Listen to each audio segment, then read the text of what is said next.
አንድ ወጣት ፓሽኑን ቢከተል ነው ሀብታም የሚሆነው ወይንስ ስኪሉን ዴቨሎፕ አድርጎ ስራ ቢሰራ ነው ውጤታማ የሚሆነው? መሰረቱ ምንድነው? ታለንት ነው ብዬ አስባለሁ። ስኪል ተመሬ ሰው አሁን የደረስኩበት ደርሻለሁ። ታለንቴን ብልስ ላልደርስም እዚህ ይችል ነበር። እንዴት አድርገው በዚህ ክሪኤተር ኢንዱስትሪ ላይ ውጤታማ መሆን ይችላሉ?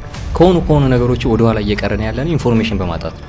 ዲጂታል ዓለሙ ላይ ባለመቀላቀላችን አሁን አብዛኛው ሰው ማህበራዊ ሚዲያ ላይ ቫልዩብል ሆኖ ነው እዛ ላይ እየቀረቡ ያሉት ወይንስ ለታይታ ነው?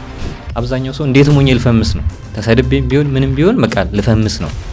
በኋላ ላይ የሚመጣው ኮንሲኩዌንስ ምናምን ማንም እያሰበው አይደለም። አሁን እየመጣ ያለው በስድብ ከታወቅ ወደ ቢዝነስ መለወጥ አትችልም። ትረስት ቢልድ ልታደርግ አትችልም። አሁን እዚህ ጋር ነው ትልቁ ስህተት።